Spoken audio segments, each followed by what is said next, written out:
berpegang teguh bersamamu Tuhan. Jadikanku bejanamu untuk memuliakanmu.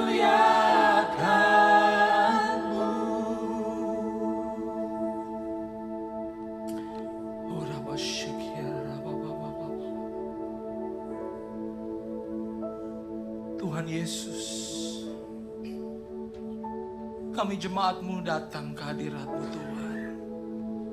Pada sore hari ini ya Bapa,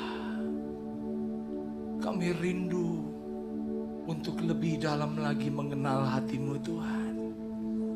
Kami rindu Tuhan untuk mengalami hal yang baru dalam kehidupan kami. Kami rindu Tuhan saat kami berdoa. Doa kami menjadi satu kehidupan yang indah dalam hidup kami Tuhan. Kami rindu Yesus dapat bertemu muka dengan Kau Tuhan. Bapa, saat kami menyanyikan lagu ini ya Tuhan, mengiring-Mu Tuhan seumur hidup kami. Biarkan ini menjadi doa kami yang kami naikkan dengan hati. Bukan hanya pengungkapan kata-kata yang sia-sia Tuhan, tapi adalah keinginan dalam hati setiap umat-umat-Mu di tempat ini. Kami berdoa Tuhan Yesus. Satu yang kita percaya, saat doa, pengucapan kata-kata kita naikkan dengan hati, itulah persembahan yang paling baik buat Tuhan.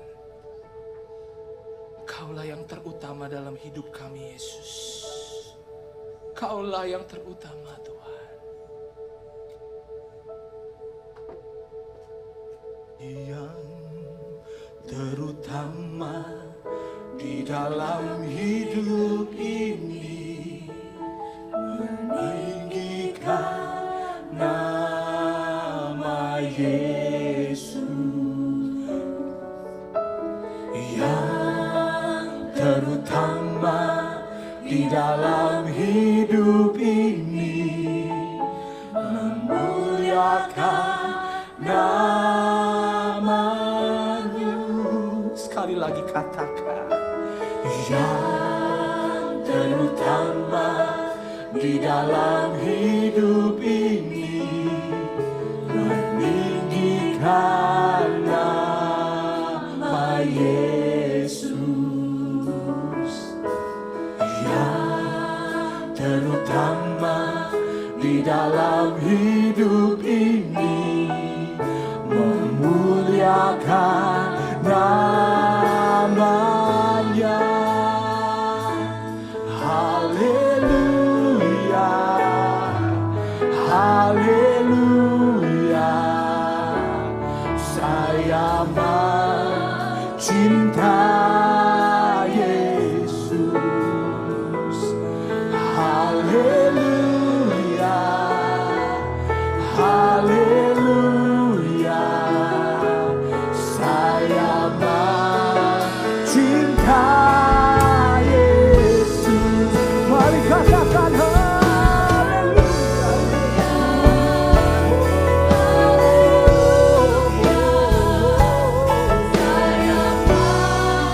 Cintai Yesus. Inilah kerinduan hati jemaat-Mu Tuhan. Kami mau cinta Kau Yesus.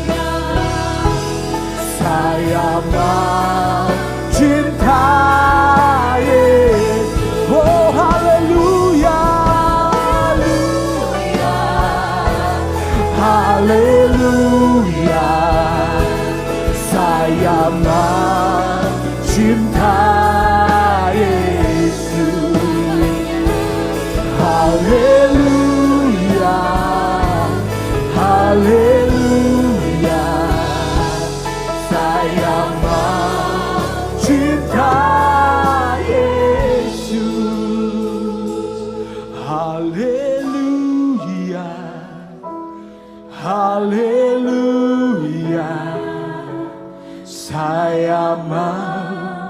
cinta Yesus.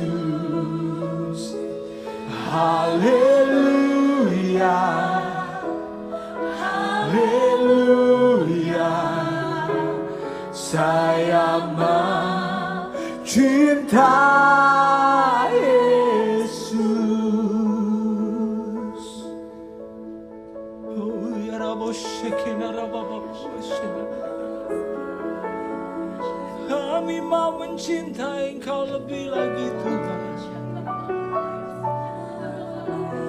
Ajarkan kami Yesus, berikan kami hati-Mu Tuhan, untuk memahami isi hati-Mu Yesus.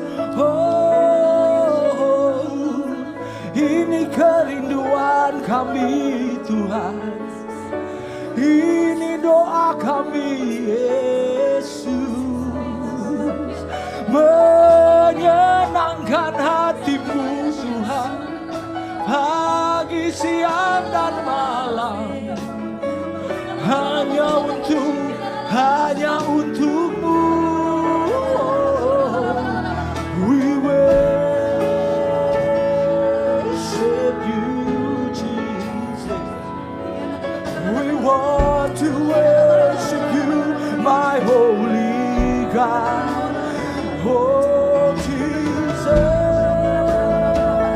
You are our only one, Lord, the only one that we adore, the only one that we worship. Oh Jesus,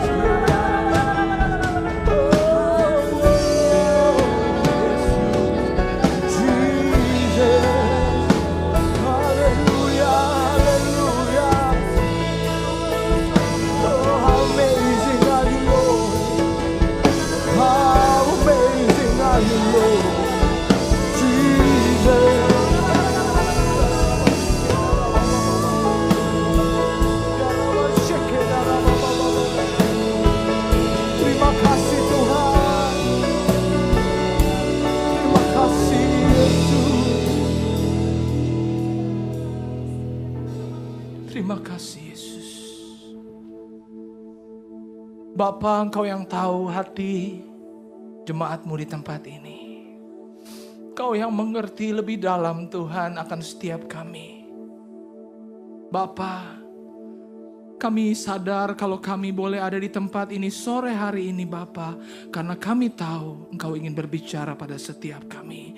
Setiap pribadi lepas pribadi, tidak akan ada yang terlepas dari tangan-Mu Yesus, yang memulihkan, yang membawa pengurapan, yang membawa pengharapan, yang membawa kesembuhan.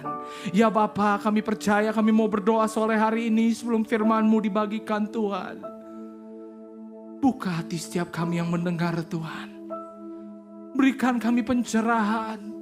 Berikan kami satu penerangan Tuhan. Supaya kami mengerti. Bukan hanya mengerti, tapi juga melakukan firman-Mu dalam kehidupan kami. Bapa, kami berdoa supaya setelah mendengar firman-Mu Tuhan, saat kami keluar dari tempat ini, mulai dari Senin sampai Sabtu, kehidupan kami sama seperti hari Minggu juga saat kami beribadah. Supaya setiap dimanapun kami Engkau tempatkan, di pekerjaan, di sekolah ya Bapa, apapun perbuatan kami, perkataan kami, pikiran kami Tuhan adalah ibadah yang berkenan di hadapan-Mu. Bukan cuma hari Minggu Tuhan. Itu kerinduan kami Yesus. Dan kami percaya itu pun kerinduan hati-Mu Tuhan. Kami mengucap syukur untuk sore hari ini Bapa. Biar Kaulah memberikan pengurapan lebih lagi untuk hamba-Mu yang akan menyampaikan firman-Mu. Tuhan, sesungguhnya bukan apa yang telah hamba persiapkan, karena ini sungguhnya adalah suara hati-Mu Yesus. Engkau yang berkata-kata, Engkau yang berbicara pada setiap jemaat-Mu Tuhan. Lewat mulut hamba-Mu ini ya Bapa. Terima kasih, sembunyikan hamba-Mu di balik salib-Mu Tuhan. Hanya untuk kemenangan-Mu Yesus. Hanya untuk nama-Mu ditinggikan atas segala bangsa. Di dalam nama Tuhan Yesus kami berdoa mengucap syukur, dan mari semua yang percaya katakan amin. Berikan tepuk tangan sekali lagi untuk Tuhan kita. Haleluya. Silakan duduk semuanya.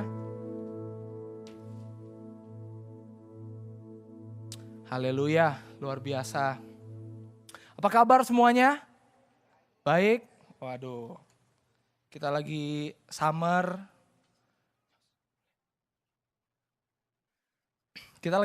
Lagi anget gitu ya. Kalau di tempat saya tinggal anget. Kalau di sini sih kayaknya dingin terus ya kalau di daerah sini. Ya, hari ini saya mau membagikan satu firman Tuhan yang Tuhan berikan dalam hati saya, yaitu soal hati. Berkaitan dengan tema kita pada bulan ini, soal freedom, bebasan. Dibebaskan dari apa? Semua sudah dibagikan sejak dari minggu pertama oleh Pastor Billy. Lalu kemudian pastor dari Indonesia juga boleh datang, Pastor Hosea boleh datang membagikan tentang masalah freedom ini. Sampai Pastor Johan minggu yang lalu telah memberikan kepada jemaatnya pengurapan Tuhan yang luar biasa. Dan sejak dari awal bulan, saya tanya sama Tuhan. Setelah saya dijadwalin khotbah, biasanya saya selalu tanya sama Tuhan sejak dari awal-awal. Tuhan, apa yang menjadi kerinduan hatimu Tuhan? Apa yang menjadi keinginan hatimu untuk jemaatmu di tempat ini? Dan Tuhan mengajak saya kepada satu journey selama sebulan ini. Mengajarkan saya soal hati. Apakah pernah terpikirkan dalam hati kita sebelumnya bahwa kita sebenarnya bisa diperbudak oleh hati kita sendiri? Hati kita itu bahaya, saudara-saudara. Hati kita itu sangat berbahaya. Di Alkitab di-mention bahwa jagalah hatimu dengan segala kewaspadaan karena dari situlah terpancar kehidupan. Di dalam terjemahan lainnya bahasa Indonesia sehari-hari dikatakan, jagalah hatimu baik-baik sebab hatimu menentukan jalan hidupmu. Tuhan memberikan kita free will. Dan hati kita dikatakan dalam Alkitab menentukan jalan hidup kita. Apa yang kita pikirkan dalam hati kita, saudara-saudara? Akhir-akhir ini Tuhan berbicara banyak pada saya soal hati. Bukan hanya pada saya, pada istri saya juga. Keluarga kami juga sedang dibentuk lewat hati oleh Tuhan. Lebih lagi, naik level. Untuk kita bisa naik level ke level yang berikutnya, kalau kita mau menikmati berkat Tuhan, kalau kita mau melihat ada perubahan dalam hidup kita, kalau kita mau melihat ada satu revival dalam hidup kita, dalam hidup keluarga kita, dalam hidup teman-teman kita, sudahkah kita melihat dalam hati kita dulu? Apakah hati kita sudah ada di jalan yang benar? Apakah hati kita sejalan dengan apa yang menjadi kehendak Tuhan? Itu yang akan saya bagikan hari ini. Saya hari ini akan bersaksi beberapa kesaksian saya dari yang sebelumnya. Satu hal soal kesaksian yang Tuhan berikan dalam hati saya. Kesaksian saya, it's only good for me. Kesaksian saya cuman baik untuk diri saya sendiri. Itu bekerja untuk dalam hidup saya. Untuk para jemaat sekalian yang mendengarkan kesaksian ini, Tuhan punya rencana dalam hidup kalian masing-masing juga dan saya. Kesaksian saya biarlah boleh menjadi satu eye opening, tapi belum tentu ini applicable. Karena Tuhan maksudnya beda-beda untuk setiap kita. Amin. Saya mau bicara soal hati. Hati pertama, kalau misalkan soal hati itu kita mesti hati-hati dengan suara hati kita sendiri. Gimana bedain suara hati kita sama kalau itu suara Tuhan. Saya kasih kesaksian waktu itu. Saya ceritanya ini udah kapan ya? Setahun lalu atau 2 tahun lalu. Saya masih sekolah waktu itu. Saya masih di grad school. Waktu itu saya sebelum saya menjadi balik student kemari, saya itu udah kerja H1B visa untuk kerja. Lalu akhirnya karena ada masalah dengan pekerjaan dan lain-lain, akhirnya Tuhan bilang suruh saya Tuhan bilang waktu saya mandi, satu saya lagi pusing gimana Tuhan, apa yang harus saya lakukan. Tuhan bilang pergi ke San Francisco, apply ke AAU. Saya bilang Tuhan itu udah bulan, saya lupa bulan Mei kalau gak salah. Tuhan mana ada pendaftaran yang buka, karena H1B, kita ini sedikit pengetahuan doang, H1B visa kalau misalkan kita forfeit, cuma ada waktu 1 bulan sampai kita dapat visa lagi yang sama disponsorin. Cuma waktu 1 bulan kalau kita bakal diusir keluar dari Amerika. Which is impossible. Untuk cari kerjaan yang baru maksud saya itu impossible. It's kinda impossible. Tapi waktu itu saya cuma penuh pengharapan aja. Tuhan cuma bilang balik ke sekolah. Saya bilang Tuhan belum buka lah AU lah. Maksudnya udah tutup, mana ada sekolah yang buka bulan-bulan ini. Tapi saya ikut Tuhan. Oke Tuhan. At least saya coba telepon. Lalu saya telepon. AU masih buka pendaftaran, oh masih untuk summer masih ada. Wah puji Tuhan luar biasa. Mesti prosesnya gimana? Akhirnya singkat cerita proses demi proses saya jalani. Sedikit track ke belakang 6 bulan sebelum kejadian itu. Saya pernah lagi di kantor, tiba-tiba Tuhan suruh saya buat website saudara-saudara. Buat website untuk taruh saya punya portfolio. Saya pikir buat apa? Waktu itu kerjaan saya gak ada masalah, maksudnya gak ada akan sampai ada kejadian sampai company mau bangkrut itu. Belum ada tanda-tanda ke sana. Tapi saya ikutin aja maunya Tuhan. Saya ikutin, saya kerjain. Selesai 2 bulan kurang lebih buat portfolio saya selesai, lupa saya. Udah gitu lupa, udah gak inget lagi even punya portfolio itu. Saudara tahu, kadang Tuhan bekerja seperti itu. Pada saat saya apply ke AAU, saudara tahu apa yang kanselernya bilang? Yang kita butuhin, online portfolio. Kalau ada online portfolio, beres semuanya. Yang penting ada portfolio. Saya langsung bilang, wah luar biasa ya. Saya udah ada portfolio. It's all ready. 100% ready, cuman tinggal submit. Bayangkan kalau 6 bulan yang lalu saya gak ikutin maunya Tuhan, saya gak punya portfolio loh. Saya mesti bikin itu portfolio 2 bulan bayangkan. 1,5 sampai 2 bulan. Gak mungkin saya keburu karena pendaftaran akan tutup dalam waktu minggu depannya kalau gak salah udah tutup. Tapi Tuhan baik saudara-saudara. Dan karena obedience. Akhirnya saya masuk AAU. Diterima. Dalam 3 hari dapat acceptance letter. Itu akhirnya saya masuk. Yang saya mau cerita ini cuma backgroundnya sedikit. Poinnya bukan di sini yang mau saya cerita. Ini tentang hati. Akhirnya karena saya diterima, saya apply untuk change of status dari H1B ke F1. Akhirnya singkat cerita prosesnya biasa takes 3 months. Tapi untuk saya udah 6 bulan gak keluar-keluar. Sampai saya punya advisor juga bingung saudara-saudara. Terjadi kejadiannya adalah itu 1 minggu terakhir masih ada 1 minggu, masih ada 1 kelas lagi untuk final sebelum akhir semester. Saya baru selesai memberikan presentasi, wah lega, 1 kelas kelar, 2 kelas itu udah kelas yang kedua, sisa 1 kelas lagi. Saya duduk ke meja saya balik, saya buka laptop saya. Saudara tahu apa yang saya terima di email? Status saya ditolak. Yang ada di dalam itu emailnya berkata seperti ini, caranya cuma 2. 1, saya maksudnya, we have to expel you from the school. Unless you go back home and apply for F1 visa by the United States Embassy in Jakarta. That's the only way. Saya shock saudara-saudara. I'm really shocked. What happened? What did I do wrong? Waktu saya apply, saya punya lawyer udah bilang ini mah gampang, change of status itu 99.9%, kecuali you are criminal, they found a criminal record on you, or they found you illegally stay, or something like that, baru ditolak. Saya bingung. I am lawful here. Maksudnya saya stay di sini lawful. Saya apply visa dengan cara yang benar dan lain-lain. Kenapa bisa ditolak? Saat itu hati-hati. Hati saya yang berkata, kenapa? Kenapa Tuhan?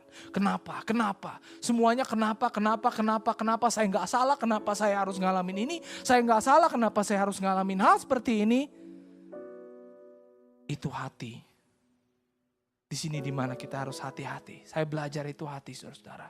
Akhirnya singkat cerita, saya cari tahu sama saya punya lawyer, saya telepon. Lawyernya bilang, kamu tunggu aja surat dari embassy, karena nanti dia akan, USCIS maksudnya, karena nanti dia biasanya akan berikan surat keterangan kalau ditolak alasannya apa. Saudara tahu waktu saya terima surat itu alasan saya ditolak kenapa? Saya stay illegally in US for 11 months. Saya bilang, gimana caranya? Mana mungkin? Saya ada H1B visa. Ternyata saudara-saudara, waktu H1B saya diterima, bos saya harusnya bayar satu fee lagi. Ini kayak fee untuk kayak kalau enggak it's about $100 buat cuman klaim that's it. Visanya memang udah dapet H1B-nya. Tapi company must pay $100 to seal something like that. Saudara tahu apa yang terjadi? Bos saya nggak lakukan itu. Dia nggak bilang ke saya, padahal saya juga udah tinggalin duit lebih. Mungkin sekitar $600. Saya bilang ke bos saya kalau ada keperluan lain pakailah duitnya. Saat itu tahu hati saya. Saudara tahu saat saya bekerja, trace back lagi, saat saya bekerja, miss paycheck saya di total 15.000 saudara. That's how my boss owe me. Tapi saya tetap bekerja. Karena Tuhan bilang, stay. Dan Tuhan pelihara saya. Ini bukan kesaksian yang mau saksikan hari ini, lebih tepatnya balik lagi. Bayangkan udah kejadian seperti itu, lalu sekarang ada hal seperti ini. Saya benci sekali sama bos saya. Saya bilang sudah cukup, dulu gue udah diem. Saya udah diem waktu itu walaupun lu gak bayar paycheck saya. I'm okay. Sekarang you caused me this great trouble, sekarang gue harus ada chance buat dideport ke Indonesia. Bagaimana dengan hubungan kami? Waktu itu saya masih pacaran saudara-saudara. Saya benar-benar yang bikin saya berat waktu itu sebenarnya hubungan kami. Gimana kalau kita LD? Kita udah LD sebelum itu, Michigan sama SF. Udah setahun LD. Sekarang kalau harus LD lagi Jakarta sama sini bagaimana? Saat itu hati saya berperan sangat besar. Sepanjang hari itu sampai malam hati saya mengamuk saudara-saudara. Saya benci, penuh dengan kebencian. Saya benci sama bos saya. Sampai saya bilang, Tuhan maunya Tuhan apa? Saya bilang, Tuhan kalau misalkan memang ujung-ujungnya Tuhan mau misahin kita. Kenapa Tuhan taruh saya kemari? Kenapa Tuhan even persatukan kita? Kenapa Tuhan even biarin kita jadian? Tuhan tahu rasanya gimana sakit hati saya. Saya bilang gitu sama Tuhan. Saya menangis, saya tersungkur. Kenapa Tuhan? Saya gak bisa terima. Lalu saudara tahu apa yang Tuhan bilang? Tuhan bilang begini. Anakku, kalau aku gak mau kalian bersatu, Indian, ngapain aku biarin kalian ketemu? Saat Tuhan bilang itu saya nangis.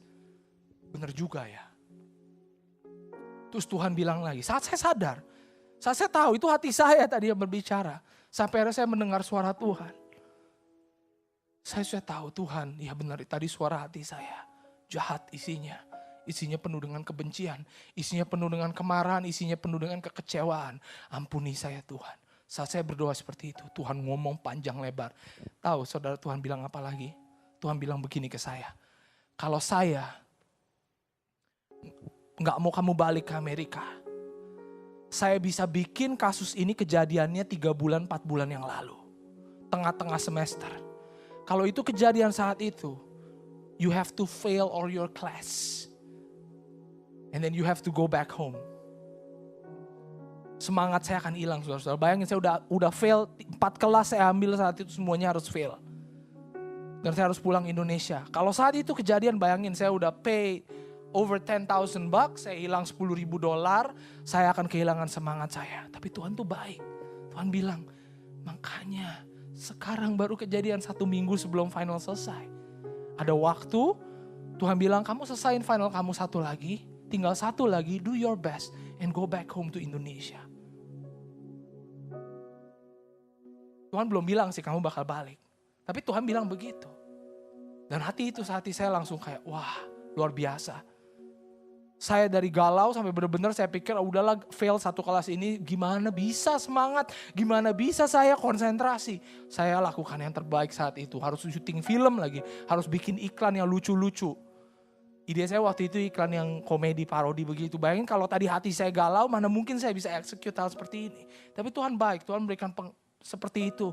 Saya langsung execute yang terbaik dan gurunya suka banget sama iklan. Dia sampai ketawa-tawa di kelas. Dan saya ikut rencana Tuhan, saya pulang Indonesia.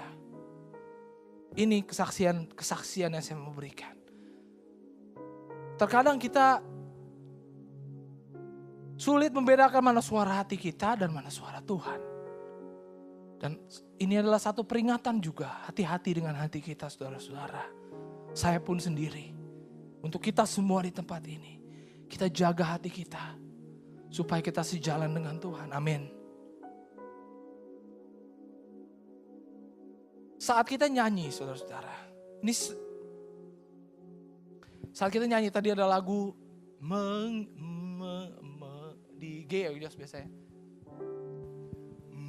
Mengiringmu.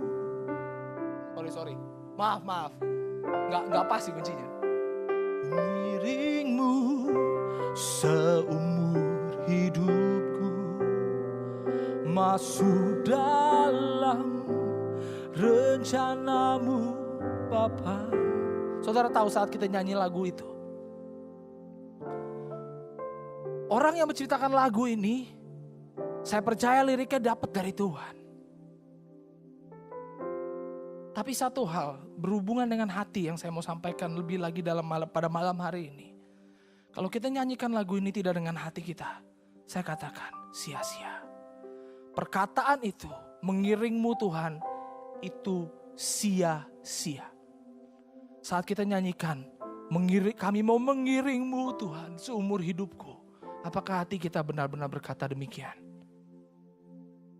Biarkan ini menjadi satu reflection. Saat kita bernyanyi, Tuhankah yang terutama di dalam hidup ini? Apakah Yesus yang terutama dalam hidup kita? Dalam hati kita? Siapa yang tahu? Kita sendiri. Kita yang punya hati kok. Kita sendiri. Benarkah Yesus yang terutama? Kalau kita nyanyikan lagu itu dengan hati yang benar. Karena memang Tuhan, kami mau Engkau yang terutama, ada kerinduan. Saya percaya Tuhan Yesus akan datang mengubahkan hidup kita. Amin. Lebih dalam lagi saudara-saudara. Hati kita itu kalau diibaratkan kayak frekuensi radio. Kemana kita tune in, ke situ kita bisa berdiam. Makanya ada orang bilang, show me your friend and I'll show you your future. Karena di mana kita berpaut, di mana kita tinggal, di mana kita bersekutu, hati kita akan terbawa ke arah itu. Saya rasa naif kalau bilang, tenang aja teman. Misalkan teman saya memang suka minum-minum, pemabuk mereka. Tapi gak apa-apa, tenang, saya kan tenang pasti, saya amat berjalan sama Tuhan. Saya ikut mereka, saya akan injili mereka. Saudara tahu kalau Tuhan tidak suruh saudara untuk melakukan itu, ujung-ujungnya saudara pasti ikut mereka. Saudara akan jadi pemabuk, saudara akan jauh, ujung-ujungnya saudara akan menjauhi Tuhan. Kalau Tuhan gak bilang sama kita personally, kamu masuk ke kerumpulan itu, bawa mereka kepadaku, aku akan menyertai engkau. Jangan coba-coba. Karena itu saya setuju dengan perkataan tadi, quote tadi yang berkata, show me your friend and I'll show you your future. Ini satu hal yang penting saudara-saudara. Jangan naif. Kita harus pahami tipu daya iblis. Kita harus pahami dalam-dalam. Jangan sampai kita yang masuk jerat si iblis. Awalnya kita tujuannya mau nginjilin orang, malah kita diinjilin. Jangan sampai seperti itu. Tujuannya kita mau menyampaikan firman Tuhan, nginjilin tentang firman Tuhan, malah kita diinjilin firman setan. Terus kita ikut setan. Hati-hati. Amsal 7 ayat 24 sampai yang ke-27 berkata. Amsal 7 ayat 24 sampai 27. Boleh ditampilkan biar kita lihat baik sama-sama di sini. Oleh sebab itu hai anak-anak, dengarkanlah aku, perhatikanlah perkataan mulutku. 25.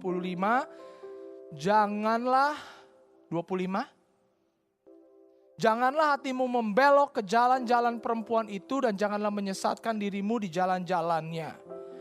26, karena banyaklah orang yang gugur ditewaskannya, sangat besar jumlah orang yang dibunuhnya. Rumahnya adalah jalan ke dunia orang mati yang menurun ke ruangan-ruangan maut. Hati-hati. Ini hanya ayat untuk meneguhkan yang barusan yang saya bilang barusan. Lalu kalau begitu bagaimana caranya supaya hati kita selalu in tune sama Tuhan? Dan ada beberapa pengajaran di sini, baik yang saya alami sendiri ataupun yang saya belajar dari orang lain. Saya akan bagikan 3 poin pada kita malam hari ini, supaya kita berjalan selaras dengan hati Tuhan. Amin. Yang pertama, saya ini orangnya, kalau misalkan saya belum ngalamin sendiri, saya gak percaya. Kalau misalkan orang bilang, lu jangan kesana, hati-hati, pasti begini. Saya bilang kalau gue belum ngalamin sendiri, saya orang bandel biasanya. Tapi apakah itu benar? Tidak benar juga. Karena ada yang bilang juga soal pengalaman adalah guru yang terbaik. Tapi itu juga tidak selalu. Kenapa? Karena lebih baik mencegah dosa daripada mencobai dosa dulu baru bertobat. Saudara tahu betapa susahnya kalau kita udah terjerat dalam dosa. Kalau hati kita udah terpaut pada satu dosa, susah sekali untuk keluar. Saya lewat pengalaman saya pribadi, saya pernah terjerat dengan pornografi dan hal seperti itu. Sulit sekali untuk keluar, saudara-saudara. Lebih baik mencegah daripada kalau kita udah jatuh dalam dosa, untuk kembali lagi benar-benar bersih. Itu sulit.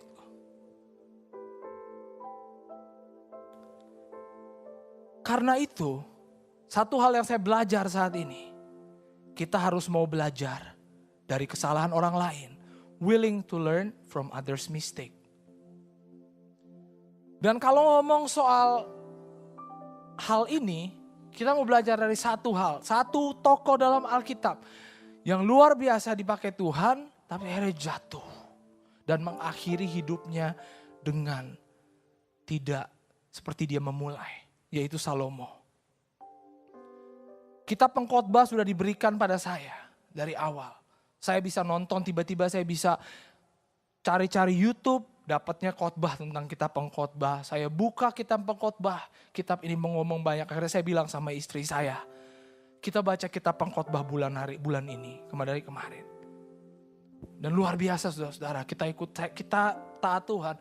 Tuhan ngomong banyak sama kita lewat kitab Pengkhotbah. Kitab Pengkhotbah, sedikit background tentang kitab Pengkhotbah. Ditulis oleh Salomo, kita tahu. Pada masa-masa terakhir, setelah dia sadar kalau dia selama ini berdosa sama Tuhan. Dan dia mau kembali ke Tuhan. Dan dia tulis kitab ini. Tapi dia bilang, semuanya itu sia-sia. Kalau kita baca kitab Pengkhotbah, mungkin kita ngerasa kenapa kitab ini isinya pesimis semua. Dibilang ini sia-sia, itu sia-sia, ini sia-sia, itu sia-sia.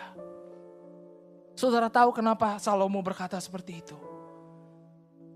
Karena satu hal, dia telah kehilangan tujuan hidupnya. Saat dia meninggalkan Tuhan, saat dia meninggalkan gadis Sunem itu dan lalu menikahi ratusan, 300, 500, 700 sampai 1000 total istrinya. Dan istri-istri yang lainnya itu yang membawa dia kepada penyembahan berhala dan lain-lain. Membawa dia jauh dari Tuhan. Walaupun pada akhirnya dia sadar. Tapi yang dia katakan, semuanya ini sia-sia. Saudara, kita tahu Salomo adalah orang yang paling berhikmat. Tuhan bernubuat di Alkitab, dikatakan dari raja-raja yang sebelumnya sampai sesudah-sudahnya tidak ada yang punya hikmat lebih daripada engkau. Dan itu terbukti dalam kitabnya. Dan juga kekayaan Salomo itu luar biasa loh. Kita gak bisa imagine sekarang. Gak bisa ada yang repeat lagi. Saya rasa gak bisa ada yang repeat. Kekayaannya itu luar biasa, itu kalau udah kayak fairy tale. Saudara-saudara tahu di dalam Raja-Raja 10 ayat 21 dibilang gini. Segala perkakas minuman Raja Salomo dibuat dari emas, bayangin minuman. Dan segala barang di gudang hutan Libanon itu dari emas murni. Ini kata-kata yang perhatikan. Tidak ada perak sebab orang menganggap perak tidak berharga pada zaman Salomo. Perak sampai gak berharga pada zaman Salomo. Bayangin saudara-saudara. Kayak mungkin perak itu udah kayak kerikil di lantai. Dimanapun kita jalan bisa pick up. Tapi itu gak ada harganya. Begitu dibawa keluar Yerusalem. Wah, langsung jadi orang kaya. Begitulah kekayaannya luar biasa. Salomo punya segalanya. Kalau kita mau nanya, siapa orang yang udah ngalamin semuanya? Salomo punya semua apa yang dunia ini tawarkan. Apa yang dunia ini anggap ini adalah kenikmatan dunia. Salomo punya semua. Dia punya 1000 istri. Kurang apa lagi dia saya rasa ya, pilih istri kayak pilih boneka Barbie di mall. Ke Toys R Us gitu pilih, hari ini mau beli yang mana ya?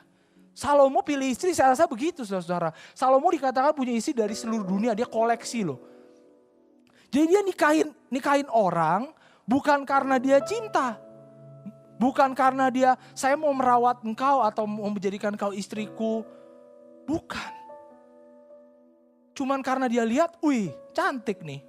Atau enggak dia ke satu negara. Mana sih ini cewek yang paling cantik, saya nikahin. Cuman karena mau koleksi saudara-saudara. Itu Salomo loh. Dan Salomo sudah mengalami semuanya itu. Tapi pada akhirnya dia katakan semuanya itu sia-sia. Kita bisa berkata, itu Salomo enak dia udah ngalamin. Karena itu, kan kalau gitu kita belum ngalamin kok. Saudara mau ngalamin ngalamin seperti Salomo? Salomo kasus yang jumlahnya sangat kecil, keadaannya sudah seperti dia bisa balik ke Tuhan loh.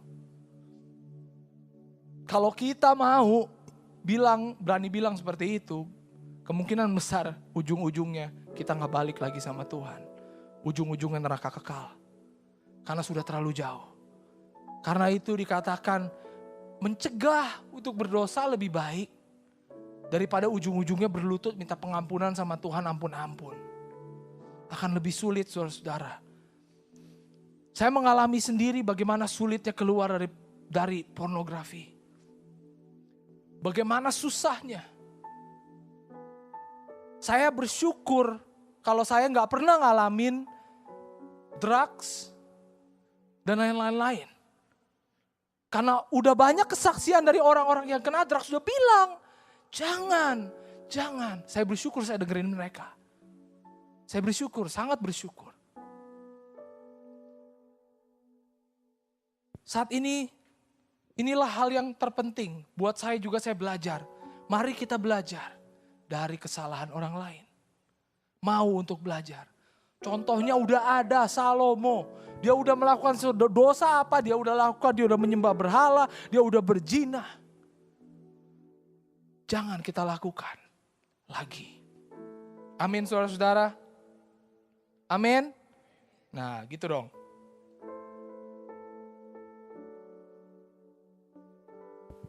Poin yang kedua.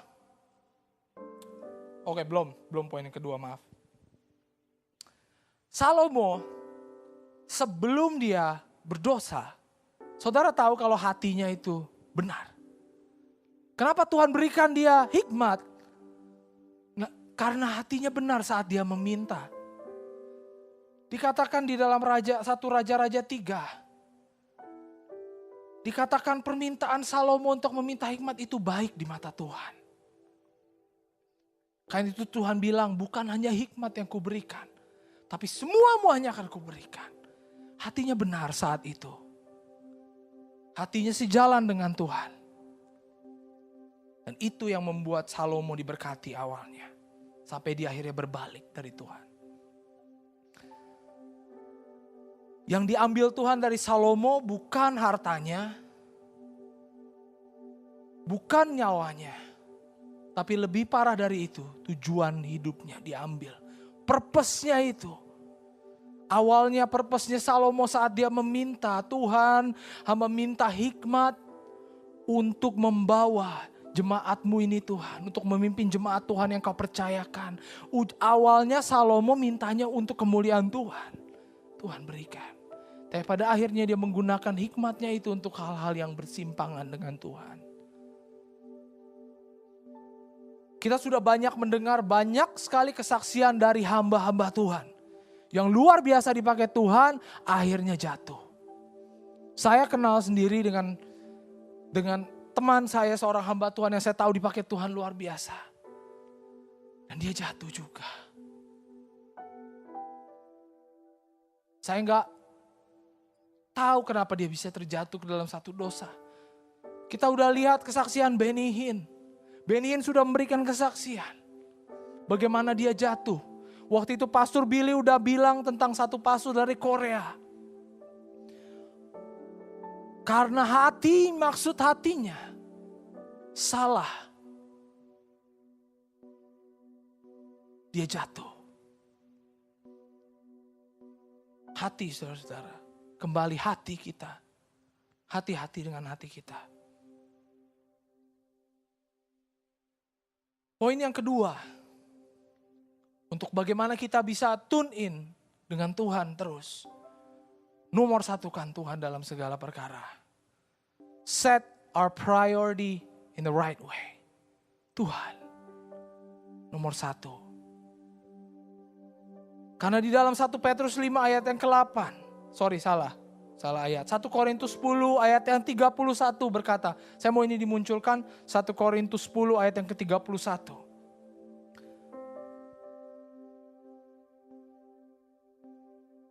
Aku menjawab, jika engkau makan atau engkau minum atau jika engkau melakukan sesuatu yang lain, lakukanlah semuanya itu untuk kemuliaan Allah. Kalau kita melakukan segala sesuatu untuk kemuliaan Tuhan. Seperti yang tadi sudah kesaksian dari hamba-hamba Tuhan. Kesaksian dari Salomo. Salomo jatuh karena satu, dia kehilangan hal ini. Maksud tujuan awalnya untuk memuliakan Tuhan itu hilang. Prioritas Tuhan tadinya dari dalam hidup Salomo nomor 1 menjadi yang terakhir. Saya mau tantang kita semua termasuk saya sendiri. Kalau kita sukses dalam pekerjaan kita, kalau kita menjadi satu, dapat penghargaan yang banyak dalam sekolah kita. Mari kita nomor satukan Tuhan. Bagaimana caranya? Ucap syukur. Ingat, wah ini semua dari Tuhan. Terima kasih Tuhan Yesus. Terima kasih Tuhan. Saya percaya kalau kita nomor satukan Tuhan, maksud tujuan hidup kita itu tidak akan hilang. Segala hal kalau kita menomor satukan Tuhan, bahkan saat kita makan pun dikatakan nomor satukan Tuhan. Saya percaya saudara makan pun, kalau saudara menomor satukan Tuhan, saat saudara makan, saudara bisa menjadi kesaksian lu buat orang lain. Saya percaya, lewat apapun, sekecil apapun hal yang kita lakukan, sekecil apapun, yang mungkin buat manusia itu kecil, hal biasa, seperti contohnya makan. Tapi kita perintahkan untuk membawa Tuhan, kemuliakan Tuhan bahkan saat kita makan, saudara-saudara. Saya tantang kita saat ini, mulai saat ini, bahwa ikut sertakan Tuhan dalam setiap perbuatan kita. Amin. Dan saya percaya kita semua akan menyaksikan satu hal yang baru yang terjadi. Hidup kita boleh jadi berkat. Apalagi yang lebih hebat dari itu. Gak perlu kita bisa seperti orator gitu, kita perlu jalan ke tengah-tengah Union Square, kita bilang, Jesus is life. Who don't follow Jesus will go to hell. Kita gak usah ngomong seperti itu, saudara-saudara. Tapi lewat perbuatan kita bisa bawa orang bertekuk lutut di hadapan Tuhan. Bahkan lewat kita makan sekalipun, kita bisa bawa orang bertobat. Cuman dengan satu caranya, nomor satukan Tuhan, ikut sertakan Tuhan dalam setiap perkara kita. Amin. Poin ini saya gak mau berkata banyak-banyak karena udah jelas sekali. Dan yang berikutnya, yang saya mau lebih tekankan sedikit adalah saya mau kasih suatu hal apa yang menjadi trik setan ini. Kita harus hati-hati, kita perlu pelajari musuh kita. Apa trik-trik yang setan lakukan untuk membawa kita jauh dari Tuhan, membawa hati kita jauh dari Tuhan. Ciri-ciri orang yang menjadi sasaran iblis. Nomor 1. Mari kita buka 1 Petrus 5 ayat yang ke-8. 1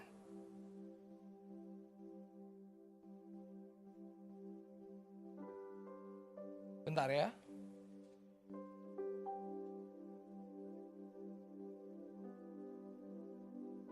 Maaf, salah ayat. Ibrani 10 ayat yang ke-25, itu dia. Ibrani 10 ayat yang ke-25. Mari kita buka sama-sama, tolong di depan dimunculkan.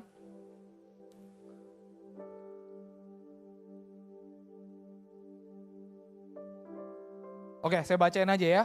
Janganlah kita menjauhkan diri dari pertemuan-pertemuan ibadah kita seperti dibiasakan oleh beberapa orang. Tetapi marilah kita saling menasehati dan semakin giat melakukannya menjelang hari Tuhan yang mendekat. Ciri-ciri yang menjadi sasaran iblis, saudara-saudara. Ingat, iblis itu seperti singa yang mengaum-ngaum di depan pintu, begitu kita buka celah dikit dia masuk. Dan satu, ini contoh ciri-ciri orang yang udah siap-siap diterkam sama iblis adalah orang yang menjauhkan diri dari persekutuan dengan orang-orang kudus.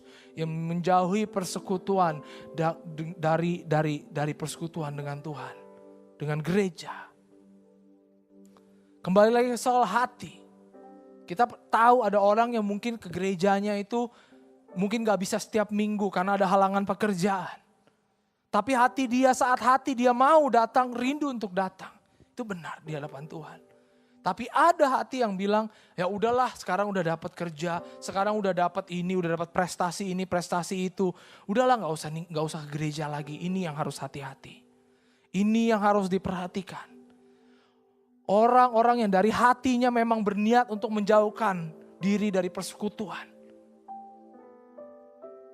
Kalau kita berpikir seperti itu, kalau ada di antara kita, bahkan ini teguran untuk saya juga kalau sampai terlintas dan kita ikuti, hati kita akan jauh dengan Tuhan. Hati-hati, ini trik iblis. Di Galatia 5 ayat yang 13 dikatakan, saudara-saudara memang kamu telah dipanggil untuk merdeka, tapi janganlah kamu mempergunakan kemerdekaan itu sebagai kesempatan untuk kehidupan dalam dosa, melainkan layanilah seorang akan yang lain. Saya pribadi saudara-saudara, untuk saya bisa keluar dari pergumulan saya, untuk saya bisa keluar waktu itu dari dosa saya pernah saksikan bagaimana saya bisa akhirnya keluar dari dosa pornografi itu saudara-saudara. Waktu itu saya aktif di sini dulu banget, 2 tahun yang lalu saya aktif, saya sering ke gereja dan lain-lain untuk menghindari saya sendirian di rumah. Kenapa? Karena saya tahu saudara-saudara, kapan saya jatuh saat saya sendirian di rumah dan tidak ada orang lain. Tuhan ngerti.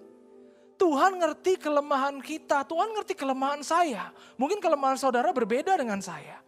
Tapi saya jelas tahu kelemahan saya saat itu, saya jatuh ke pornografi selalu saat saya sendirian di rumah. Saat saya gak ada kerjaan, gak ada yang saya pikirkan, kosong, iblis masuk. Menggunakan kesempatan itu untuk menjerat saya. Karena saat itu saya dapat firman Tuhan ini, layanilah seorang akan yang lain. Saat itu saya tahu, saya melayani di gereja ini. Setiap minggu saudara-saudara, dulu setiap minggu, hampir setiap minggu, saya pasti melayani Tuhan. Saya melayani Tuhan itu dari hari Jumat, lead CG di downtown, besok Sabtu pagi karena hampir setiap minggu saya pasti terlibat musik. Pagi Sabtu banyak saksinya, kita semua sama waktu itu pelayanannya. Kita anak-anak muda yang luar biasa. Kalau udah weekend namanya udah weekend warrior, weekend BCC warrior. Selalu kelihatan bersama-sama untuk tujuan yang sama, meninggikan nama Tuhan, amin. Nah itu kita udah full time di gereja, bukan cuma minggu, dari Jumat setengah hari, Sabtu full time seharian, Minggu seharian sampai malam jam 1 baru nyampe rumah. Tapi saya tahu begitu nyampe rumah, saya udah gak mikir yang aneh-aneh lagi, saya harus tidur. Weekend saya gak mikir aneh-aneh lagi, Sabtu seharian di gereja, seharian sama anak-anak melayani, lead CG, latihan musik, minggunya pelayanan, sampai malam seharian pelayanan kita pagi, gereja yang di Menlo Park, lalu malam di Brisbane. Terus kita masih hai, jemaat udah pulang, kita masih ngerumpi di sini. Kita nge-review lagu-lagu dan lain-lain, apapun itu. Begitu sampai rumah saya udah capek tidur. Terkadang kita perlu memahami firman Tuhan itu, semua firman Tuhan ini applicable saudara-saudara. Bukan cuma perkataan sia-sia. Dan saat saya lakukan itu, saya keluar dari dosa pornografi itu saudara. Terlepas bebas. Karena firman Tuhan yang berkata, layanilah seorang dengan yang lain. Saat kita sibuk melayani Tuhan, saat kita sibuk melayani orang-orang, chance untuk kita tergoda dengan dosa turun drastis sampai 0, bahkan sampai minus saya berdoa. Karena itu jangan jauhkan diri. Saya mau bilang ini penting, sangat-sangat penting. Kalau saya masih bisa ada di tempat ini hari ini, karena saya pegang kuat firman ini, saya gak menjauhkan diri saya dari persekutuan. Karena sekuat-kuatnya kita saudara-saudara, saya kasih tahu, sekuat-kuatnya kita, bahkan hamba Tuhan sudah disaksikan di atas. Kita lihat berapa hamba Tuhan yang jatuh. Jangan kita kira kalau kita udah udah lulus sekolah Alkitab sampai master, hafal isi Alkitab dari awal sampai akhir. Paulus hafal Torah dari awal sampai akhir. Dia membunuh, menganiaya orang-orang Kristen. Jaminannya bukanlah seberapa hebat kita.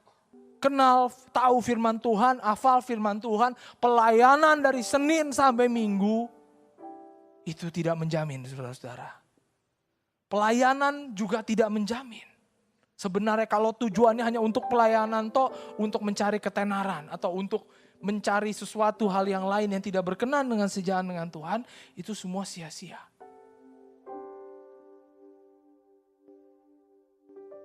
Saya mau saksikan ini karena ini sangat penting sekali. Terutama bagi yang masih sekolah.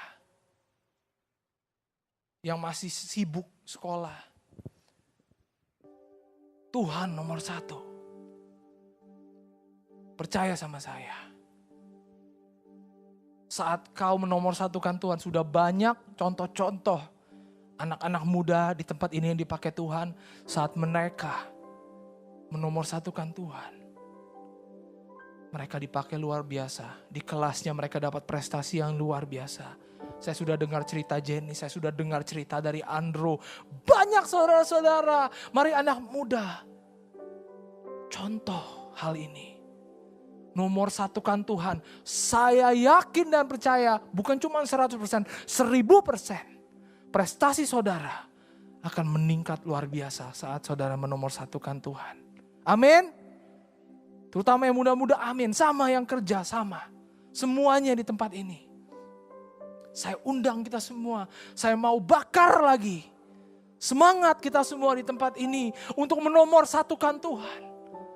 Jangan nomor 2kan Tuhan. Tuhan yang berikan kita semua. Jangan sampai jadi Salomo sadarnya telat. Sadarnya terakhir. Saat dia sudah siap, udah tua, udah siap mati. Dia sadar. Gak bisa lagi semua hal yang udah dia lakukan gak bisa diulang lagi. Kalau dia mau ulang lagi dari awal dan dia tidak melakukan kesalahan yang dia udah lakukan. Tapi gak bisa. Apa yang sudah terjadi, itu sudah terjadi. Karena itu, jangan berbuat dosa. Mendingan mencegah di depan. Katakan no untuk dosa. Say no to sin. Kapan mungkin saat itu kita akan merasa, wah kayak jadi orang itu enak men. Wah jadi orang itu enak ganti-ganti pacar. Wah cewek yang cantik-cantik tiap hari bisa ganti pacar.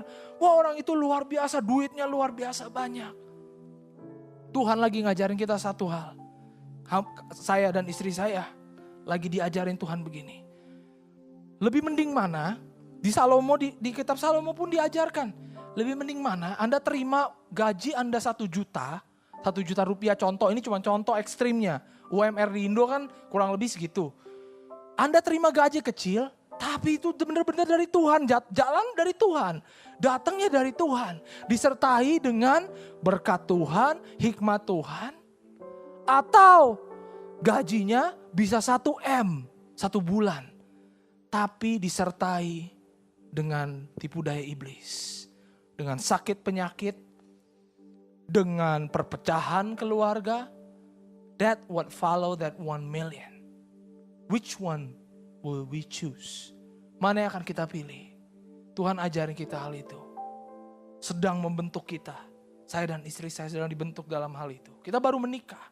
Pernikahan kita masih muda. Masih banyak yang harus kita pelajari. Saya tahu dan saya paham. Dan ini yang Tuhan sedang perkatakan lewat pengkhotbah. Saya encourage kita baca kitab pengkhotbah semuanya. Mulai dari hari ini baca semuanya, ada 11 atau 12. Baca semuanya. Dan saya percaya Tuhan akan berbicara lebih dalam lagi. Amin. Pada setiap kita, pribadi lepas pribadi. Karena Salomo bilang, kita menumpuk harta, menumpuk dan menumpuk ujung-ujungnya, kita sakit, kita mati. Yang nikmatin harta bukan kita yang capek-capek.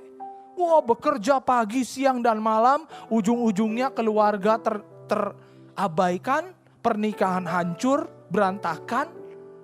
Duit memang dapat. Tapi ujung-ujungnya karena kerja pagi, siang, dan malam, sehari tidur 1 jam, makan jarang makan, telat makan, makannya junk food mungkin, sakit, kanker, mati. Udah, duit ada 5 billion, 10 billion, mati. Gunanya apa? 10 billion itu buat apa? Salomo bilang dalam Alkitab, bukan saya yang bilang. Salomo bilang itu sia-sia dan itu semua usaha menjaring angin.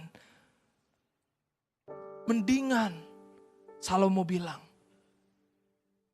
lebih baik kita dapat hal yang dari Tuhan.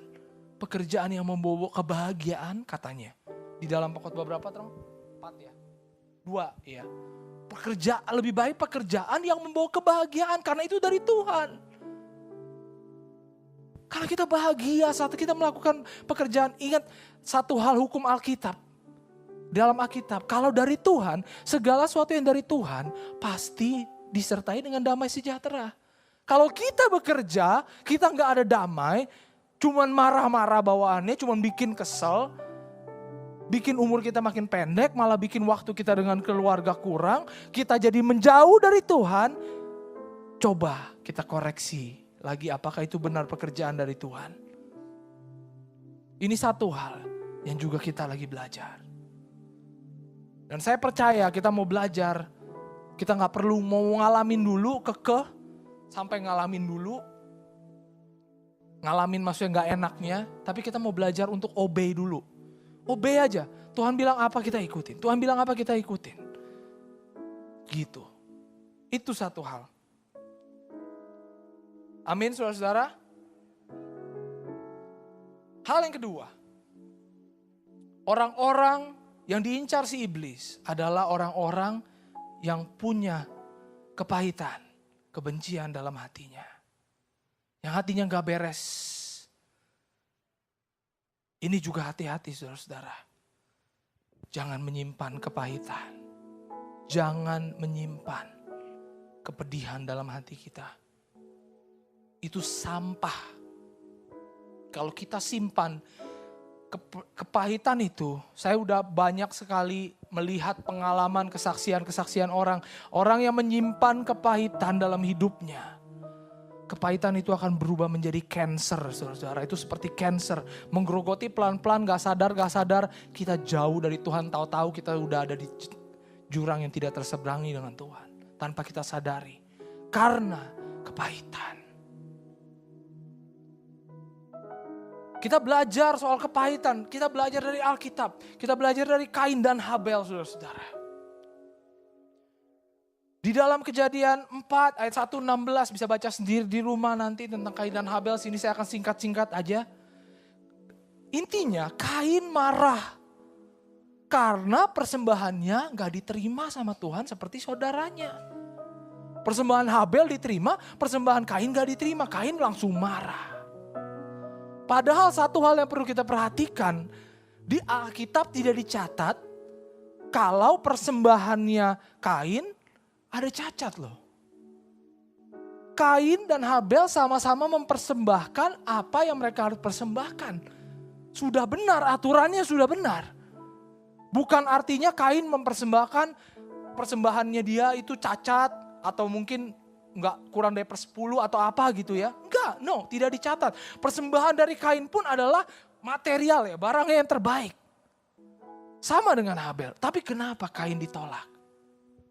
Kenapa persembahan Kain ditolak saudara-saudara? Kembali lagi, shocking but not really. Karena hati loh. Karena hati Kain yang tidak benar di hadapan Tuhan. Bukan karena persembahannya. Tuhan gak benci sama Kain. Tuhan gak pernah kondem si Kain. Tapi bahkan Tuhan memberikan peringatan pada Kain sebelum itu. Kita buka dari, sebentar saya lihat dulu.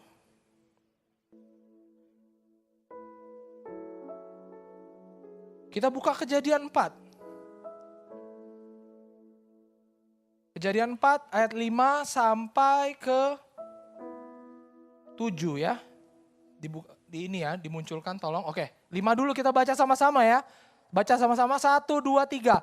Tetapi Kain dan korban persembahannya tidak diindahkannya. Lalu hati Kain menjadi sangat panas dan mukanya muram. Ayat 6, firman Tuhan kepada Kain. Di sini Tuhan ngomong lu sama Kain. Tuhan bilang sama Kain, mengapa hatimu panas dan mukamu muram? Berikutnya, apakah mukamu tidak akan berseri jika engkau berbuat baik? Tetapi jika engkau tidak berbuat baik, ini peringatan Tuhan. Tuhan sudah memperingatkan Kain. Tetapi jika engkau tidak berbuat baik, dosa sudah mengintip di depan pintu, ia sangat menggoda engkau. Tetapi engkau harus berkuasa atasnya. Saudara-saudara, jelas Tuhan sama sekali gak dites Kain saat itu. Bahkan Tuhan sayang sama Kain. Walaupun Tuhan tahu apa yang akan Kain lakukan berikutnya karena Tuhan Maha tahu. Karena itu Tuhan kasih peringatan. Kau harus berkuasa atas dosamu. Tuhan mau kasih tahu Kain, kalau aku menolak bukan karena persembahanmu, tapi karena hatimu. Tuhan mau ngajarin Kain itu sebenarnya. Tuhan udah kasih tahu. Tuhan gak biarin aja Kain begitu udah panas, udah marah. Tuhan masih tegur dulu Kain. Tapi Kain tidak mengikuti Tuhan. Dia gak peduli, akhirnya dia pergi, dia bunuh adiknya sendiri. Dia bunuh. Karena dia mengikuti hatinya. Bukan mengikuti hati Tuhan. Amin saudara-saudara. Di dalam Ibrani 11 ayat yang keempat di sini diperkuat. Karena iman Habel telah mempersembahkan kepada Allah korban yang lebih baik. Iman daripada korban Kain. Dengan jalan itu ia memperoleh kesaksian kepadanya bahwa ia benar karena Allah berkenan akan persembahannya itu. Dan karena iman dia masih berbicara sesudah ia mati. Orang yang mengikuti Tuhan. Orang yang ikut jalan Tuhan. Seperti yang saya sudah bilang tadi. Hal yang kecil. Dari makan bisa jadi kesaksian. Habel lebih dahsyat, udah mati masih jadi kesaksian. Sudah mati dikatakan.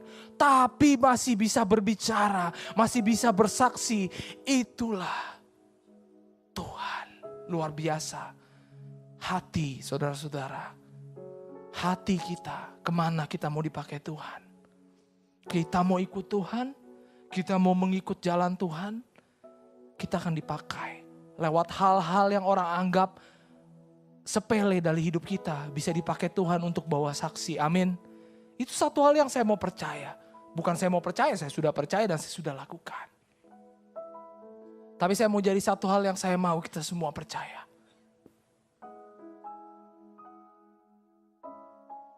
Bahkan ini satu hal menarik saudara-saudara. Kembali ke Salomo ya. Hikmat Salomo itu menarik loh. 1 Raja-Raja 10, 6-9 dicatat begini. Jadi Salomo lagi berbicara dengan Ratu Sheba ceritanya. Lalu Akhirnya Ratu Sheba bertanya dan banyak, dan Salomo menyaksikan hikmatnya pada ratu ini. Lalu ratu ini bisa berkata gini, berbahagialah istrimu, para istrimu, berbahagialah para pegawaimu ini yang selalu melayani engkau dan menyaksikan hikmatmu. Terpujilah Tuhan Allahmu yang telah berkenan kepadamu. Ratu Sheba, saya percaya dia gak tahu Tuhannya Salomo siapa. Tapi dia bisa cuman dengan lihat hikmatnya Salomo, dia bisa bilang, terpuji Tuhan Allahmu. Bukankah kita mau dipakai seperti Salomo, saudara-saudara? Kita gak usah ngapa-ngapain, terkadang kita cuma perlu di kelas, kita jadi murid yang baik, that's it. Tapi kita nomor satuin Tuhan, kita lakukan proyek kita. Gak perlu proyek itu bawa bikin, misalkan yang di sekolah film, gak perlu proyek itu bikin film tentang Tuhan Yesus disalib. Gak perlu. Tapi film, just movie. Seperti apa yang harus dikerjakan, sesuai dengan kriteria yang harus dikerjakan. Tapi film yang gak ada hubungannya sama Tuhan Yesus, bisa bikin orang bilang dalam hati, wah terpujilah Tuhan. Di balik orang ini, siapa nih, ada sesuatu. Bukankah kita rindu seperti itu, saudara-saudara? Inilah yang saya rindukan untuk kepada setiap jemaat BCC. Kepada saya sendiri. Kepada nanti kelak anak-anak kami. Supaya hidup kita bisa jadi kesaksian. Amin. Ini yang harus kita kejar, saudara-saudara. Caranya satu. Hati. Perhatikan hati kita. Perhatikan hati kita, saudara-saudara. Itu aja yang saya mau bagikan hari ini. Satu penutup. Dari Yohanes 4 ayat yang ke-24. Allah itu roh. Dan barang siapa menyembah dia harus menyembahnya di dalam roh dan kebenaran. Hati, seperti saya sudah bilang tadi, hati yang benar itu persembahan yang terbaik. Kalau kita ke gereja, kita mau bilang, Tuhan aku mau berikan persembahan yang terbaik. Kita bernyanyi, apakah kita mean it? Kata-kata yang keluar dari mulut kita. If we mean, kita bilang, Tuhan lebih baik 1000 hari di pelataranmu daripada di tempat lain. Kalau kita benar-benar mean it, dengan hati kita, memang benar Tuhan saya sudah rasakan hadirat-Mu Yesus. Lebih baik daripada di tempat lain. 1000 tahun Tuhan hamba rindukan diam di bait-Mu daripada di tempat lain. Kalau itu keluar dari hati kita, bukan cuma mulut, bukan cuma mengatakan syair lagu, baru lagu itu menjadi persembahan yang terbaik buat Tuhan. Baru persembahan diterima seperti persembahan Habel. Karena Habel dengan iman dikatakan di Alkitab. Saat kita bernyanyi dengan iman, artinya kita percaya dengan kata-kata yang ada di lagu kita nyanyikan. Kita mengiyakan, kita mengamini, kita melakukan itu. Baru itu persembahan yang harum di hadapan Tuhan. Amin. Mari bangkit berdiri kita semua. Berikan tepuk tangan untuk Tuhan kita dulu yuk. Haleluya. Lebih baik satu hari di pelataran-Mu daripada 1000 hari di tempat lain. Memuji-Mu, menyembah-Mu, Kau Allah yang hidup, dan menikmati semua kemurahan-Mu. Terima kasih Tuhan Yesus untuk firman-Mu pada malam hari ini. Kami percaya Tuhan, kalau firman-Mu malam hari ini tidak menjadi suatu yang sia-sia Tuhan, tapi boleh bertumbuh dalam hati setiap kami yang mendengarnya.